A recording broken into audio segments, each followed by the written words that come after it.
Hello everyone, welcome to my channel বাঙালির রান্নাঘর। আশা করি আপনারা সকলেই ভালো আছেন। তো সকালবেলা একদম 7টা বাজে।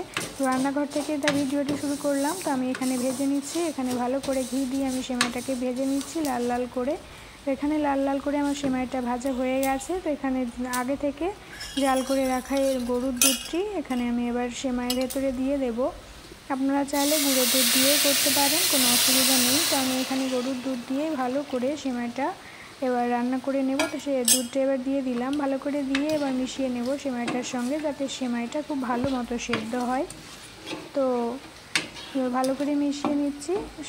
চেষ্টা করবেন একটু ঘি দিয়ে সেমাইটা ভাজলে ভালো স্মেলও বেরোবে, আর খেতেও বেশি টেস্টি হবে। তো আমি এখানে আগে থেকে জলে কিছুটা কিশমিশ ভিজিয়ে রেখেছিলাম। তো কিশমিশগুলো ভালো করে ধুয়ে দিয়ে দেব সেমাইয়ের ভেতরে।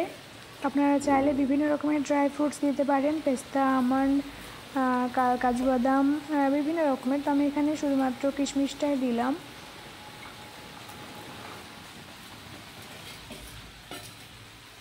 ভালো করে কিশমিশটা ধুয়ে দিয়ে এখানে আমি স্মেলের জন্য, যাতে একটু সুন্দর গন্ধ বেড়ায় সেমাই থেকে, তো সেই কারণে আমি এখানে 2টো এলাচ ফাটিয়ে দিয়েছি। ভালো করে এবার মিশিয়ে নেব। এবার ফুটে আসলে, দুধটা একটু ফুটে আসলে এখানে আমি পরিমাণ মতো মিষ্টি দিয়ে দেব। আপনারা চাইলে মিষ্টিটা বাড়িয়ে কমিয়ে নিতে পারেন। তো আমি এখানে আমার পরিমাণ অনুযায়ী মিষ্টিটা দিয়েছিলাম। তো সকালবেলা ওটা ব্রেকফাস্টের জন্য, রুটি দিয়ে খাওয়ার জন্য বানিয়েছিলাম সেমাইটা। তারপর থেকে আর কোনো ভিডিও করা হয়নি। তো একেবারে এখানে দুপুরের লাঞ্চের জন্য কী কী মেনু করেছি সেটা দেখিয়ে দিলাম। তো প্রথমে দেখিয়ে দিলাম ওখানে ছিল হচ্ছে করলা দিয়ে আলু ভাজা, আর এখানে রয়েছে পেঁপে, আলু আর ছোলার ডাল দিয়ে একটি তরকারি। তো কারিটা খেতে ভালো লাগে অবশ্যই জানাবে, আমার তো খুবই ভালো লাগে। রয়েছিল কিছুটা তাল বড়া, সেটা একটু দেখিয়ে দিলাম আপনাদের। আর কে এই তাল বড়া খেয়েছেন সিজনে অবশ্যই কমেন্ট করে জানাবেন, আর কার কার খেতে ভালো লাগে। তো সব রান্নায় আমার প্রায় কমপ্লিট হয়ে গেছে। এখানে আমি এবার চিকেন আর আলু দিয়ে ভালো করে কষিয়ে নিচ্ছি এখানে। তো চিকেন আর আলু রেসিপিটা আর কি শেয়ার করব, সকলের বাড়িতেই তো হয় আর সকলেরই জানা। তো আর আমার চ্যানেলেও চিকেনের রেসিপিটা দেওয়া আছে, তাই আর দেখালাম না।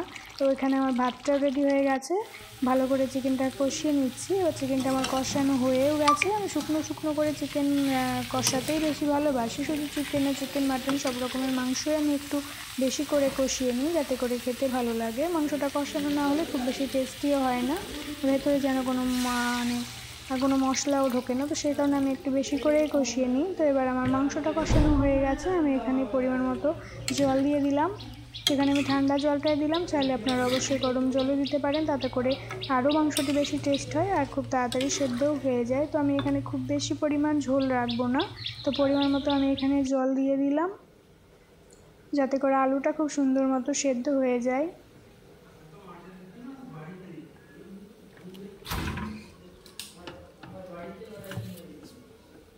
তো চলুন এবার আপনাদের সঙ্গে যেটা শেয়ার করার, সেটা সকালে আর শেয়ার করতে পারিনি তাড়াহুড়োয়। তো এই যে সেমাইটা এরম হয়েছে আমার দেখতে। তো আপনাদের এরম সেমাই খেতে কার কার ভালো লাগে অবশ্যই কমেন্ট করে জানাবেন আমাকে। আর সবার খাওয়া হয়ে গেছে, সেমাইটা এতটুকুই ছিল, আর দেখানো হয়েছিল না সকালবেলা, এখন দেখিয়ে দিলাম। তো যাই হোক, এখানে আমার আলুটা খুব সুন্দর মতো সেদ্ধ হয়ে গেছে, মাংসটা খুব সুন্দর মতো ফুটে এসেছে, অলমোস্ট প্রায় রেডি। এবার আমি এখানে সামান্য একটু গরম মশলার গুঁড়ো দিয়ে নামিয়ে নেব।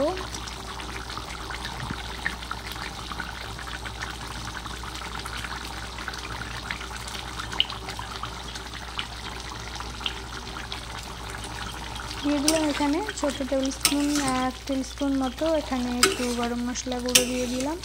ভালো করে একটু মিশিয়ে নিয়ে নাড়াচাড়া করে এবার নামিয়ে নেব মাংসটা।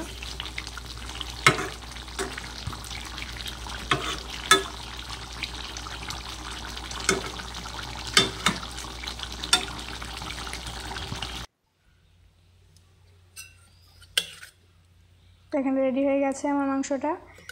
তো যাই হোক, ভিডিওটি যদি আমার অবশ্যই ভালো লেগে থাকে, লাইক, কমেন্ট, শেয়ার এবং সাবস্ক্রাইব করতে একদম ভুলবেন না, এবং পাশে থাকা বেল আইকনটি অবশ্যই প্রেস করে দিন, যাতে করে ভিডিও নোটিফিকেশনটি আপনাদের কাছে যায়। তো যাই হোক, দুপুরে লাঞ্চ সেরে, স্নান করে লাঞ্চ সেরে আপনাদের কাছে আবার চলে আসলাম। কোথায় কেমন বৃষ্টি হচ্ছে আপনাদের ওইখানে অবশ্যই কমেন্ট করে জানাবেন। আমাদের এখানে প্রচুর বৃষ্টি হচ্ছে কালকে থেকে, অবশ্য সকাল থেকে শুরু হয়েছে, সারাদিন ঝিরঝির করে বৃষ্টি হয়েই যাচ্ছে।